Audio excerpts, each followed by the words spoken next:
ci gën a fës plainte yi di dàqante ci coowal 94 milliards yi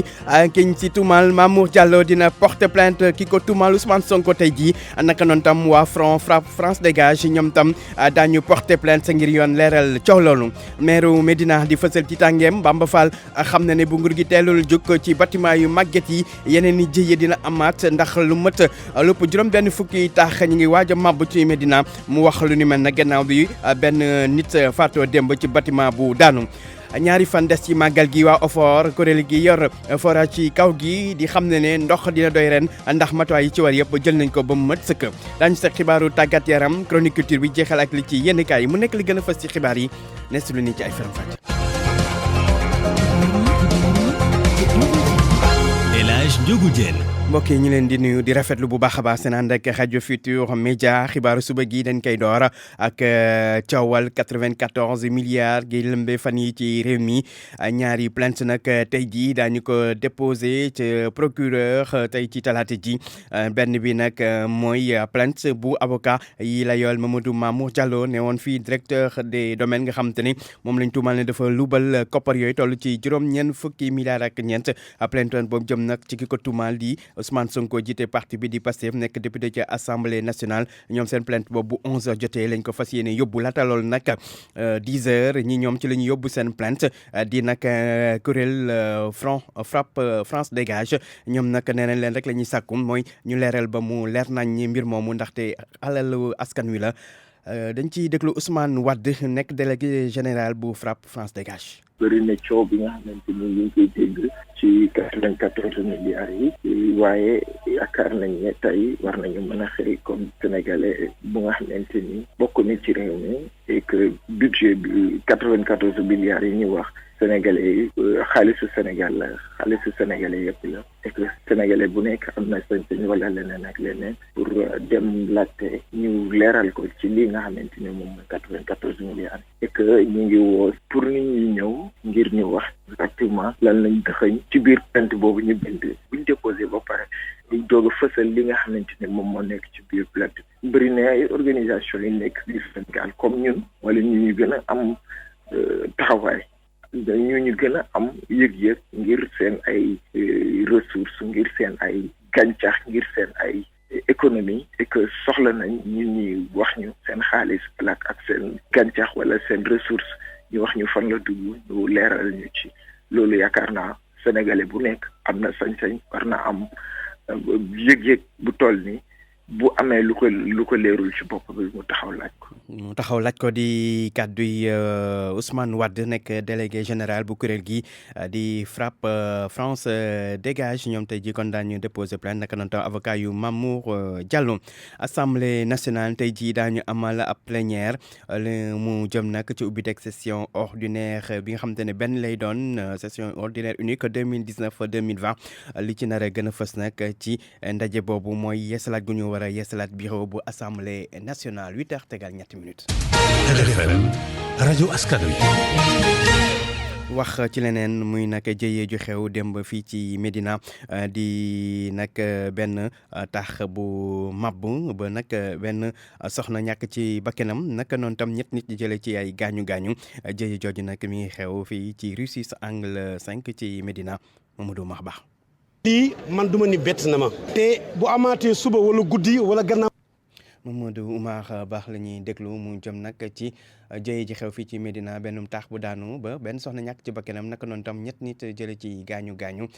rue 6 angle 5 ci Médina fi la xewee nag démb dañ ci déglu Mamadou Oumar Ba kon fekkee mbir yi liñ wax nag mbir yi na mu demee ci jëye jooju nga xamante ne benn tax bu màbb la fii ci Médina. toll ci juróom fukki at Seydana John di soxna su génn àdduna gannaaw ba ab daal daanoo ci kawam mu jur nakar ak tiis ci njaboot gi rawatina ci doomam bu jigéen bi. lieutenant Arona Diallo di commandant 11e compagnie d'incendie et de secours bu Dakar di ñëwaat ci li fi jot a xew. bi ñu yegsee ci bërëb bi ñu ngi fekk affaissement d'une dalle. voilà bâtiment wu R+1 la à usage mixte maanaam dañu amoon ñu dëkk ci biir bâtiment bi ci suuf nekkoon ay commerce voilà donc bilan bi ñu am au total ñu ngi am ñeenti victimes ñaari victimes yu blessé grave benn victime blessé léger waaw malheureusement am nañ kenn ku ci faatu. accident bi responsabilité ku nekk mu ngi ci bu ñu sukkandikoo ci Alioune Badara Samb di préfet département bu Dakar. dañ ñëw tombé ci benn bâtiment boo xam ne balcon la bu daanu fii ci Médina boo leen ko xoolee ba ci biir balcon baa ngi daanu mais li ci doy waar mooy à côté am na koo xam ne moo ngi doon tabax. je crois que bâtiment bi ko xool ku fi fanaan rek déjà neexul wax nag entre sénégalais parce que on a une culture du ndeysaan mais ku fi fanaan xool ko xam nga ni kii yaa ngi dugg ci loo xam ne sa mise en danger bopp la. dal bi daanu tey ci Médina di yëkkatiwaat coowal tabax yu yàgg yi te ñu war leen daaneel balaa ñuy jural askan wi yeneen loraange. Mamadou Oumar Ba ngir bañ lu ni mel nag tabax yu màgget jur yeneen loraange maire bu Médina moom yëkkati ci kàddoom Bamba Fall di sàkku ci nguur gi nag ne ñu daal di gaaw daaneel bâtiment yu màgget fii ci Médina ndaxte nee na ci xayma juróom benn fukki bâtiment ak ñeent màgget na lool te suñ deful nag mën na jur jëya ñu déglu maire bu Médina Bamba Fall ci micro Oumou Diagne. lii man duma ni bett na ma te bu amaatee suba wala guddi wala gannaaw suba bu kenn ni maire bi nangam ndax maire bi alerté na état ni ko Médina am na 64 bâtiment yu daanu heure bu ne jàppale leen ñu daaneel bâtiment yi bala muy indi loraange tey benn daanu na ci bu ñu ma nee suba beneen daanu na ci tamit du ma ko weddi ndaxte saa yu ngelawee man damay tiit am na bâtiment yoo xam ne ñoo gën a garaaw bâtiment bii te bu daanoo kër yi mu dendal mën na daanu ci ay baraag yu mu dendal may ñaan état bi comme que nee na fast track lañ jëm may ñaan état bi mu dimbali ñu ba 64 bâtiment yi Médina am te mu mën a daanu chaque fois ñu fexe dindi leen dafa am ñu jaawale nag foog ni maire bi mooy daaneel bâtiment bi déedéet maire bi du ko daaneel bu ñu la joxee arrêté péril bi yow yaay daaneel bâtiment bi tëj nañ fi kër yu bëree bëri mais xaaju guddi lañ koy daaji dëkkaat ci biir Médina def nañu suñu liggéey de maire bi joxe na arrêté de péril yëpp pour ñu génne daaneel bâtiment yi mais ñun ñee dëgër bopp te ñun amuñu police boo xam ne doy na pour mën a taxaw ci buntu kër gu ne ni kenn dootu fi dugg am na école yoo xam ne nii bu mel ne Alassane Ndiaye Alou nga xam ne 1919 lañ ko tabax am na plus de 50 ans ak jàkka yoo xam ne nii julli fa sax wóoratul tey nit ñaa ngi fay buuxanti dafa dugg te loolu musiba lay indi commission auxiliaire bi ñëwoon na waaye lan la ñuy def dañoo taf yëngal raaxaat dalu école bi man d'accord ma ci raaxaat dal bi ci kaw li yàq du dal bi weñ ñi ci biir ñoo nëpp man damay ragal ëllëg musiba am daanu ci kaw élèves yi daaw gaañ na quelques élèves wax naa ci mais bàyyiwaat nañu élèves yi jàngaat que bëgguma que l'irréparable se produise ñu ni responsabilité autorité yi la. mu ne woon Bamba Fall di maire bu Médina dem ba Touba di wax nag ci xew-xew bi rëy bi ñëpp yi xaar muy màggal gi mu nar a doon nag gannaaw suba ci alxamis ji ci lu jëm nag ci wàllu ndox mi nga xam te ne saa su ne day am ay jafe-jafe ndox di manqué ki nga xamante ne nag mooy secrétaire général bu OFOR di dalal xel yi nee na nag lu toll ci 26 forage def nañ ko ci dëkk ba naka noonu tam téeméeri camion citerne yóbbu nañ ko fa ngir taxawu askan wi wàllum ndox bañ a am benn jafe-jafe ci xew-xew bi di màggal gi lañ ciy déglu kon njiit dañ koy déglu kon moom Amadou Guèye Ndiaye ci micro Marema Diop. bi jël nañ suñuy matukaay tàmbali nañ ci liggéey ëpp na weer boobu ba léegi ñu ngi ci forage yi ak ci réseau bi pour def maintenance pour def entretien bi 29 forages yi nga xamante ni si mi ngi ci Touba yëpp ñu ngi dox am nañ aussi ay réserve d'eau yoo xam si def nañ ko ci ay bassin yoo xamante ni si bis bu màggal gi tolloo foo xamante ni si nit ñi gën nañoo bëri dañ koy injecté ci réseau bi pour may ko doole et en plus de ça aussi indi nañ ay camions citernes loo xamante ni si dina egg ci plus de 130 camions citernes pour jàppale réseau bi nga xamante ni si zone yi nga xamante ni si ak demande bi ak seen soriwaay yi dana xaw a am déficit ñu yóbbu fa camions yi pour que ñu mbañ askan woowu ndox ensuite mettre nañ en place benn dispositif boo xam si ay bâche lay doon bâche yoo xam si day jël ay plus de 8 mètres cubes d'eau ñu def ko ci penc yoo xamante ni si dina am ay nit te li yoo xam si ay cantonnement la ñuy liggéey si ci màggal gi te nekk mbooloo it danañ leen may ci bâche yi pour ñoo xamante ni si duñu manqué ndox ak ci yenn waañ yi niy toggeek ak ci ñuy organiser que yëpp danañ leen jàppale ci citerne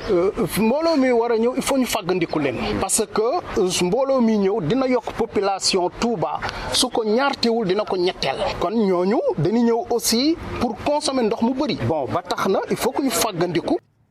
mu ne woon Amadou Guèye Ndiaye secrétaire général bu OFOR di kuréel gi yittewoo wàllum forage ci kaw yi ca Fatick foofu nag lii di xiibon tu tànk yi dellu na gannaaw bu baax a baax loolu nag ñi ko xam ne mooy kuréel gi xeex wàllum xiibon ñoom nee nañ daal ay matuwaay yi ci jël gis nañ ne tàmbali na juri résultat lu ëpp nag fukki junni ak juróom-ñetti junni tu tànk jot nañ taxawu foofu la ci programme bu ñu fa tëral Aminata Goudiaby. xiibon nag mën nañu wax ni dellu na bu baax a baax ginnaaw ci biir région bu Fatick ci gox yu bëri boo fa demee xale yi poids yi nga xam ne yi ñu taamu ci xale mi ngi ak ñoom buñ sukkandikoo nag cellule de lutte contre la malnutrition bi féetee ci zone centre bi ñu ni situation nutritionnelle bu Fatick maîtriser nañ ko bu baax a baax Alioune Badara Fall nag moom mooy responsable cellule de lutte contre la malnutrition ci zone centre. boo jëlee xale nga ne kii kat weer bu nekk poids am lii la maanaam li ñuy wax gain de poids xale bi weer bu mu am rek poids bi dafa war a yokk boobu muy yokk ci borom xam-xam yi dañ ne bu nekkee juróom-ñett fukk ci téeméer bu nekk baax na ci région bi nag ñu ngi ci juróom-ñett fukk ak ñeent ça veut dire que romb nañ loolu xale yi ni ñuy màggee baax na seen poids mu ngi normalement situation nutritionnelle au niveau de la région la situation est maîtrisée. enquête yi firndeel lii nag ne ñu def nañ ko ci lu ëpp fukki junni xale yoo xam ni seeni at ci diggante dara ba ñaari at lay toll ñu ni itam dem nañu ci fanweeri communes yeeg benn yi nga xam ni fa la ñuy amalee de lutte contre la malnutrition. xale yi am ci dese nañ ci fukki junni ak juróom-ñett ak lu teg yoo xam ne bañ leen xoolee gis nañ ne kat xiibon bi fa mu toll weesuwul jéggi day wa ba doon loo xam ne war na mën a tiital ñoom nag ngir xeex lii di xiibon yamuñu rek ci xale yi famille yi itam dañ leen di jàppale di leen jox ay jur yoo xam ne dañ koy yar mu leen di jural loo xam ne mën nañ cee dundal seenu njaboot. def nañ ba dimbale lu moti juróomu téeméeru njël yu jóge ci ñeent fukk village ba ñooñu ñu mën a am loo xam ne ñu ngi ciy suturloo tey jox nañ ci ay njël ñett béy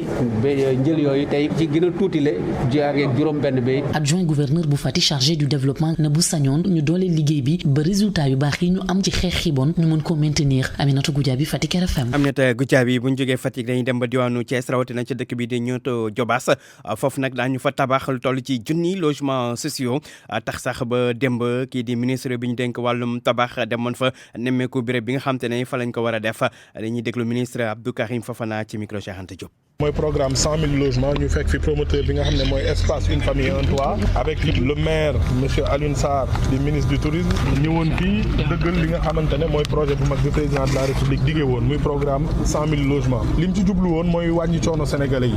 fexe ba nit ñi ni ñuy dëkkee di doon ay locataires di fay luyaas te duñu moom seen kër ñu fexe ba ñoom tey yàlla def ba moomeel bi gën a yomb ci ñoom naka la ko état di defee mooy dajale communes yi nga xam ne ñoom ñoo moom seen suuf dajale promoteurs yi nga xam ne ñoom ñooy tabax yor seen xaalis ak état mi nga xamante ne moo yor réglementation ñu def convention boo xam ne ku ci ne dañ la naan yombalal li nga yor tey état lii mbébétam mooy sénégalais yi nga xam ne ñooy fay luyaas ñu mën a jot ci kër yi te duñu fay lu bëri ñu ngi commencé nag projet bu njëkk bii nga xam ne li ci jiitu mooy joxe apport personnel u 1,5 million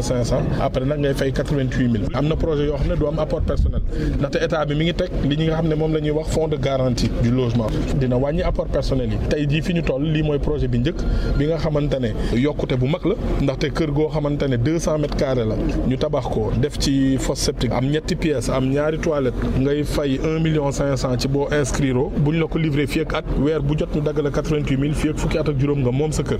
loolu nag li nga xam ne moo koy andi mooy communes yi def ni monsieur le maire Alioune Sarr def maanaam dégg woote président de la république mu jël suuf su toll si 400 et quelques hectares jox ñu ko nga xam ne première phase mooy 120 hectares yi nga xam ne phase bu nekk 1000 logements la looloo tax ñi nga xam ne dañoo ne ci autoroute bi moo xam Kër Moussa yow ak ñi ko wër yëpp nañ def ni monsieur le maire Alioune Sarr ndaxte projet bu mel nii balaa muy dox li ci am solo mooy ñu collé autoroute bi. mu nekkoon Abdou Karim Fofana di ministre bi ñu dénk ko wàllum tabax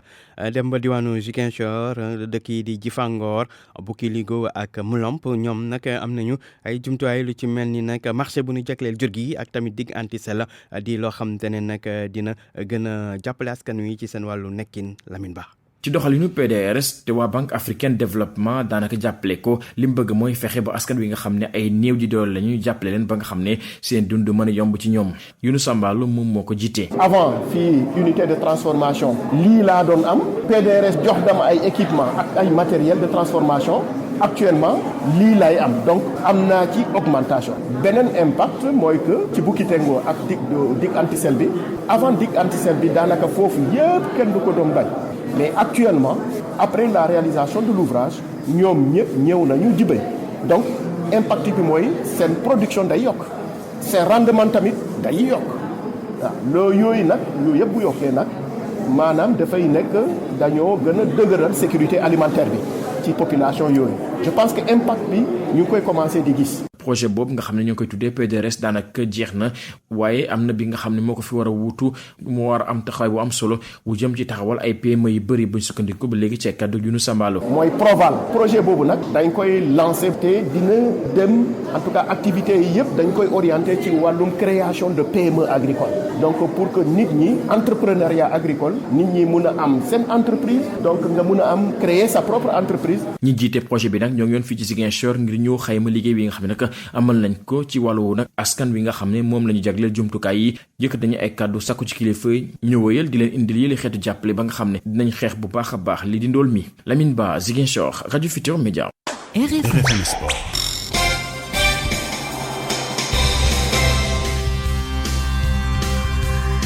xibaaru tàggat yaram dañ ci ànd ak Youssouf Bodian Youssouf ñu ngi lay nuyu. di la fay Alaaji Diogu di nuyu ñëpp. wàllum football ngay doore. ak regroupement bi nga xamante ni équipe nationale locale du Sénégal tey la koy door ngir waajal kon match retouram ci éliminatoire CHAN 2020 mooy équipe bi nga xamante ne kon moom moo gagné kon dimanche bi passé tournoi UFOA ñoom tey la ñuy dem foofu ca centre technique Jules François Bocandé bu Toubab Dialaw 23 joueurs la kii di Serigne Saliou Dia convoqué. bokk na ci ñi nga xamante ne kon gisaat nañ leen ci te bokk ñoon ci match yi amoon ci UFOA bi kii di Albert Bougazeli nekk fële ca Génération Foot nañ ci ñëwaat ni mu gën a yaatoo suñu xibaar yeneen incha allah lu des ci football ba léegi ak Sadio Mané mi nga xamante ne démb moo nekkoon gan suñu naatangoo yu Canal Plus ci Talent d'Afrique moom Sadio Mané wax ci ay sujets yu bëri jëm ci match bi doxoon suñu digganteeg Brésil Ballon d'Or bi nga xamante ni bokkul ci 11 type bu FIFA ak tamit CAN 2021 bi nga xamante ni moom Sadio Mané jàpp na ni faaw ñu def lépp kon ngir Sénégal mën ko gagné ñu déglu kon benn pàcc ci waxtaan boobu nga xamante ni mu ngi ko doon amal ci Talent d'Afrique. li ma mën a wax ci sama wàllu bopp daal moo di ne vraiment mérité naa ko waaye nag terewul nag il faut que ñu respecter ñi nga xam ne ñoom ñoo def seen tànneef ba noppi ñenn ñi dinañ la wax ne ñoom Van Dijk la ñu woteel ña ca des Hazard ak ñeneen ak ñeneen nañu jël rek daal di jaajëfal ndokkeel itam ñi nga xam ne ñoom la ñu tànn waaye comme ni ma koy faral di waxee rek jàpp naa ne am na ñoo xam ne man la ñu tànn loolu neex na ma trop mbégte la te bëgg naa itam gagné li nga xam ne moom moo di Ballon d'Or bi yàgg naa ko gént lu yàgg boobu may nekk gune ndax am na ay ñenn ñoo xam ne samay idole lañu yoo xam ne gagné nañu ko ma bëgg a mel ni ñoom waaye nag su ma jëlul ndam li ci Ballon d'Or bi itam dinaa wéy di liggéey ngir mën ko jël benn bés. kon Sadio Mané mu ngi noonu doon gan Canal démb ñu waxtaanee léegi lii di football ba léegi foofu ca Europe ak 8e journée qualification Euro 2020 France dafa mujj def match nul ak Turquie ku nekk benn but nga dugal sa morom ba tax na kon ñaari équipe yi faaw ñu xaar bëccëg bii di ñëw ngir mën a kon xool seen qualification mën a jéem a kon qualifié wu waaye ba léegi waa Turquie ñoo jiitu donte sax ñoo tolloo poñ France ak Turquie. Moldavie Albanie moo ko daan 4 bal ci dara Islande daan Andorre 2 bal ci dara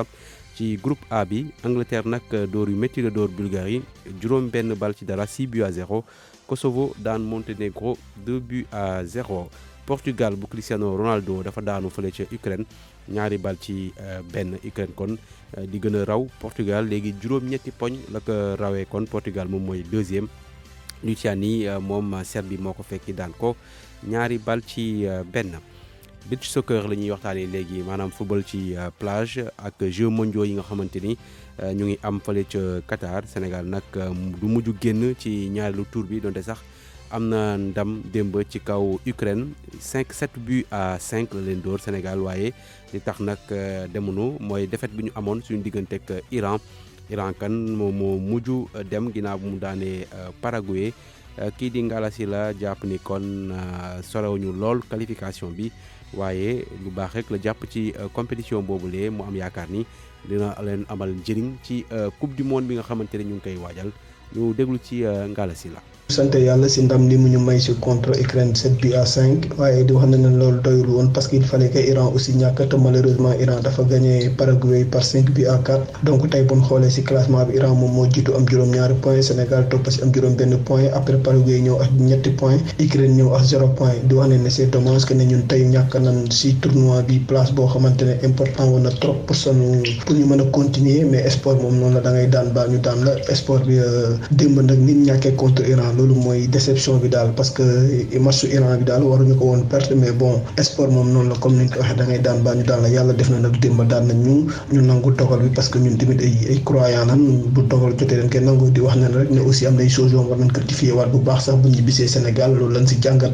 parce que au niveau du staff bi gis nañ ne surtout sur le plan de la défense il faut que ñu defar beneen organisation bu baax a baax a baax parce que boo xoolee tey si tournoi bi màkk nañ ñaar fukki bi mais boo xoolee aussi encaissé nañ fukki bi ak ñett donc loolu day laaj ñu defaraat organisation sur le plan de la défense gën a taxawaat bu baax pour mën a jël yenn bii bu weesoo loolu aussi di jaajëfal xale rek parce que ñoom vraiment ñoom def nañ tournoi bu mag a mag a mag malgré ñoom toog nañ sax si manière bi par tiro bi ñu koy wax manque de sens mais comme ni ñuy wax dañu naan sens nañu sens mais ñu gën a concentré waat rek si liggéey bi bu ñibbisee Sénégal dinañ ñibbisi nag incha allah le 17 defe naa après dinañ leen may ñoom repos ñetti fan pour après ñu ñëwaat liggéey parce que après am na benn tournoi bu ñuy xaar bu ñu war a dellu Nigéria bu war a commencer le 1er novembre le 3. kon muy noonu tournoi boobu ngir mën a waajal tamit championnat du monde yi ndax Sénégal nekk champion d'Afrique en titre bokk na ñuy teewal Afrique ci coupe du monde beach soccer. jaajëf Youssouf. pour man RFM mooy rajo bi gën a jege askan wi. RFM rajo bi jaamu seen soxla. yegg si léegi ci wàllum aada ak cosaan chronique culture bi ni leen koy defalee ak RFM matin ñu koy def ak sunu ndaw ya nekk fële ca Touba chronique culture bi tey dañuy ànd ceeg Abdoulaye Diop. daleen nag jàmm ci seen chronique culture spéciale Magal Touba. single bu mu defoon Bambala P àndoon si ak Ahmada daal dina façon lool ci Magal 2018 moom mi juddoo Diourbel daal di teg ren ji ci marché bi Bamba ñëpp di single bu yees boo xamante ni moom jaamaan mi ngi ci rafetlu dialogue islamo-chrétien daal di wayloo ab chorale Babacar Diouf tasane ak moom.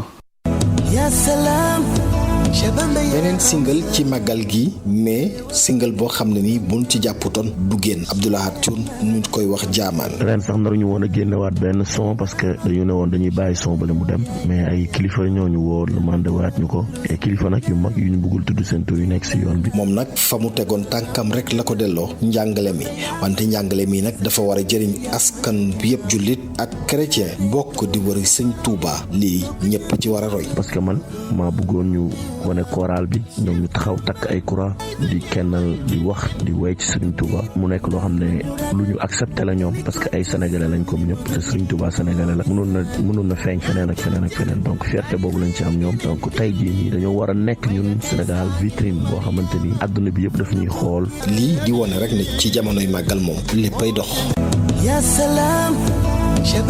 beneen artiste bu Diourbel King Selmine moom it daal nay génne benn single ci jamonoy màggal gi moom rappeur bu groupe Express bi di woy valeur yi nga xamante ni Baye Fall am na ko mu ànd si ak Njogu Afia ñu teewlu ko moom King Selman ci micro Babacar Diouf. ñu nekk ay Baye Fall nag ñun juddoo njaareem yaroo Kër Cheikh màggee fa ba toll nii ñu toll donc lépp lu nekk si ñun tey ci musique ci aaru Baye Fall la tàmbalee donc parce que dañ si yaru màgg si donc moo def si ñun rythme moo def si ñun mélodie moo def si ñun message donc loolu kon yoon la tey ñun bu safar ñëwee ñëpp di safar ñëpp di santale sëriñ bi yàlla ñun ñu jël suñu bic ñooñu def message def son boo nga xamante ne nii aussi day wanaat taalibe bi lan mooy dëgg-dëgg taalibe lan mooy Baye Fall naka la murit dëgg war a doxee naka la Baye Fall dëgg war a taxawee ci yoon wi parce que tamit comme niñ koy waxee rek bés bi lu muy rëy màggalu Touba au-delà de l'aspect spirituel au-delà de l'aspect économique bi nga xamante ne nii moom la màggal gi am ak li muy dugal ci dëkk bi ci ay fonds yëpp y a l'aspect éducatif bi nga xamante ne nii à chaque fois dafa war di ñëw pourquoi parce que tali bi lu muy xat bu ñëpp yaroo dem ci yar ak teggin dinañ dem ci jàmm dikk ci jàmm. cant ngërëm ñeel na la Babacar Diouf